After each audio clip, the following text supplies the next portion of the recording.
Muy buenos días, mi nombre es Elizabeth de segundo básico, sección C, y hoy vengo a hablarles sobre el Imperio Bizantino. ¿Quién fue el Imperio Bizantino y cómo surgió?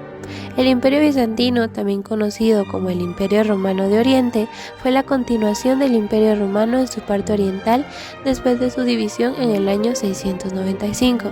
Este se dividió en dos partes, siendo la primera occidental y la segunda oriental. Constantinopla, la capital de la parte oriental. Personajes importantes. Constantino I.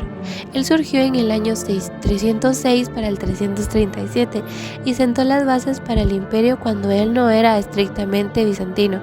También fue conocido por su labor legislativo.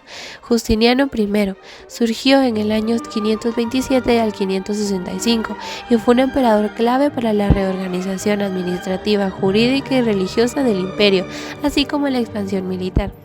Teodora, ella era la esposa de Justiniano y jugó también un papel importante en el gobierno y en la vida social del imperio. Heraclio surgió en el año 610 para el 641 y lideró el imperio durante las guerras contra los persas y los ávaros e introdujo reformas militares y administrativas.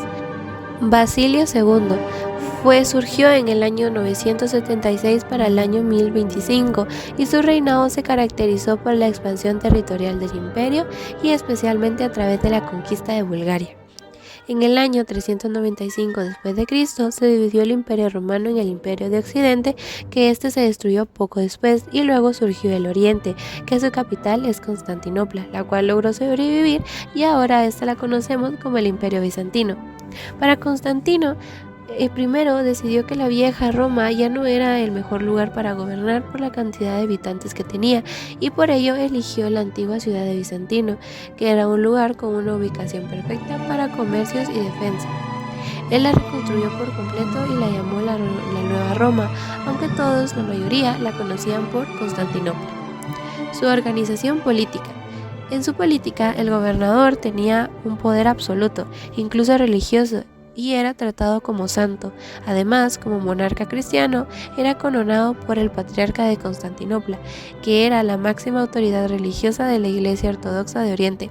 ¿La Iglesia Ortodoxa cómo era? Bueno, su máximo líder se le conoce como patriarca, y estos se caracterizan entre algunos otros porque cada patriarca tenía y aún tiene autonomía entre sí. Esta iglesia se separó del cristianismo católico en el Gran Cisma de 1054.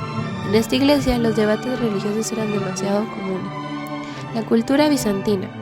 Los bizantinos recopilaron, conservaron y estudiaron el latín por medio de los textos romanos, y también tuvieron un gran desarrollo arquitectónico que es apreciable en la Catedral de Santa Sofía, Constantinopla, y que luego fue convertida en mezquita por los musulmanes. Su época de oro. Es conocida así porque el Imperio Bizantino floreció por algunos años.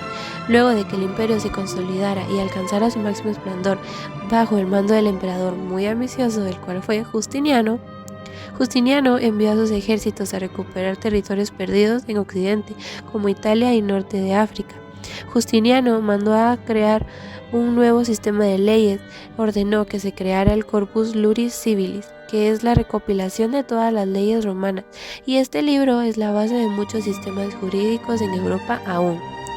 La lucha de la supervivencia y su máximo esplendor. Después de su época de Justiniano, el imperio tuvo que luchar constantemente por su existencia. ¿Y quiénes eran los enemigos del imperio? Bueno, sus principales enemigos fueron los persas, los árabes y los búlgaros. Su gran esplendor. A pesar de todo esto, el imperio volvió a tener ese gran esplendor, y en este periodo territorios fueron recuperados y la cultura floreció aún más. Basilio II, ¿quién fue? Bueno, fue conocido como asesino de búlgaros y fue el emperador que planeó el imperio a su máxima expansión territorial en siglos. Y por último, su caída final. Aunque demostró poder y supervivencia con el tiempo, empezó a debilitarse hasta llegar a su fin.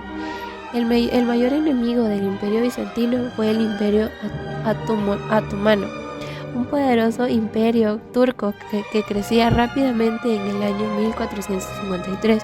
El sultán Mehmed II llegó a la ciudad de Constantinopla y tras una resistencia valiente de parte de los bizantinos, la ciudad lamentablemente cayó y el imperio, lamentablemente, su flor se marchitó y dejó de existir. Bueno, esto ha sido toda mi presentación sobre el Imperio Bizantino. Espero que sea de mucha ayuda para algunos. Gracias.